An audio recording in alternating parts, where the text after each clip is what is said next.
पाठ 26वां। प्रभु यीशु का बपतिस्मा और उनकी परीक्षा। सत्य, प्रभु यीशु परमेश्वर के निष्पाप पुत्र हैं। बाइबल आयत, यीशु पवित्र है, उसमें कोई भी गलती और पाप नहीं है तथा वे पापियों से अलग किया गया है। इब्रानियों 7:26। परिचय। पिछली बार हमने प्रभु यीशु मसीह के जन्म के बारे में जाना, जो परमेश्वर के द्वारा हमारे मुक्तिदाता और अद्भुत रीति से प्रदान किया गया है। जैसे प्रभु यीशु बढ़ने लगा, वह अपने माता पिता से शिक्षा प्राप्त करने लगा। बाइबल में हमें यह बताती है कि यीशु परमेश्वर और मनुष्यों दोनों की उपस्थिति में बढ़ने लगा।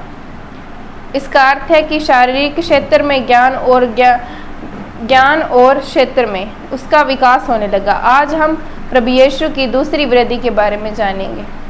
मत्ती 3:1-4।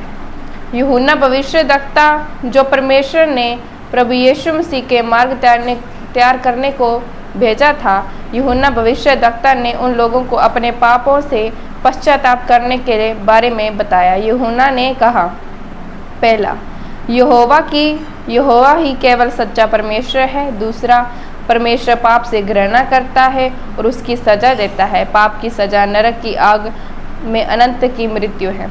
तीसरा, वे पापी थे और वे अपने आप को परमेश्वर के समक्ष ग्रहण योग्य नहीं ठहरा सके और पाप की सजा से बच सकते हैं। यूहन्ना एक गरीब व्यक्ति था।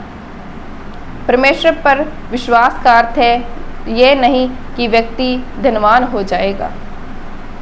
मत्ती 3:5-6।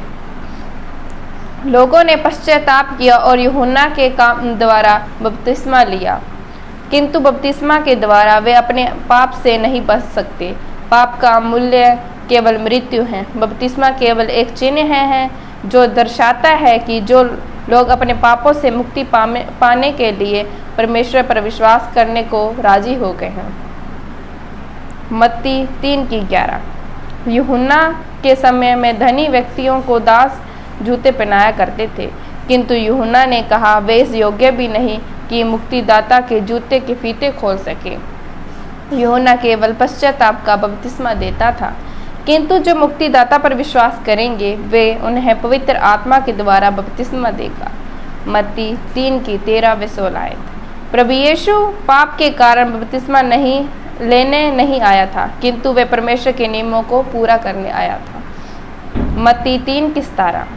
परमेश्वर पिता ने उसे अपना पुत्र बुलाया। परमेश्वर ने उसने पूर्ण रूप से संतुष्ट था। उसने कभी पाप नहीं किया था।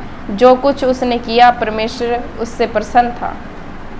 यूहन्ना 1:29-34। जब यूहन्ना ने यीशु को देखा तो उसने कहा, देखो, परमेश्वर का मेमना आ रहा है जो दुनिया के पाप को उठा ले जाता है।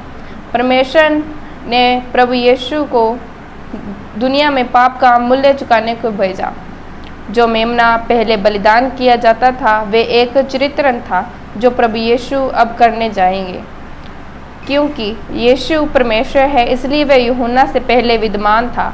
परमेश्वर ने यूहन्ना को पवित्र आत्मा मुक्तिदाता के ऊपर उतरने के बारे में पहले ही बता दिया था और इसी के अनुसार पवित्र आत्मा यीशु पर उतरा। मत्ती 4:1-11। बपतिस्मा के बाद में शैतान ने प्रभु यीशु की परीक्षा ली, जैसे शैतान ने बगीचे और आदम और हवा की परीक्षा ली थी, क्योंकि कभी वे परमेश्वर के पुत्र थे जो भी अपने असर में लेना चाहता था। प्रभु यीशु ने शैतान की हर परीक्षा में विजय प्राप्त करने के लिए परमेश्वर के वचन का प्रयोग किया। पहला, शैतान ने प्रभु यीशु से पत्थर को रोटी में बदलने के लिए कहा, किंतु यीशु ने कहा, आदमी केवल रोटी से नहीं परंतु परमेश्वर के वचन से जीवित रहता है। दूसरा, शैतान ने प्रभु यीशु को अपने आप को मंदिर की चोटी से गिरा देने के कहा, किंतु यीशु ने कहा, तू अपने प्रभु यीशु की परीक्षा ना कर। तीसरा, शैतान यीशु को उसके चरणों में गिरकर प्रणाम करने के बदले में सारी दुनिया का राज्य देने को कहा, किंतु यीशु ने कहा, तू केवल अपने प्रभु यीशु परमेश्वर की आराधना कर और वे सेवा कर। प्रभु यीशु जानता था कि शैतान झूठा और छलने वाला है। परमेश्वर के वचन के द्वारा यीशु ने शैतान के ऊपर विजय प्राप्त की।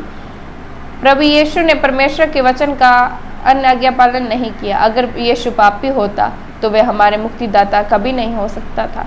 इसके बाद मनुष्य जाति जो पाप और शैतान के असर में मुक्त करने के लिए परमेश्वर की योजना थी, उसे नाश करने के लिए शैतान निरंतर यीशु मसीह की परीक्षा करता रहा। व्याख्या: प्रभु यीशु ढील और डोल में बढ़ने के साथ साथ निरंतर अपने स्वर्गीय पिता में आज्ञाकारी बना रहा।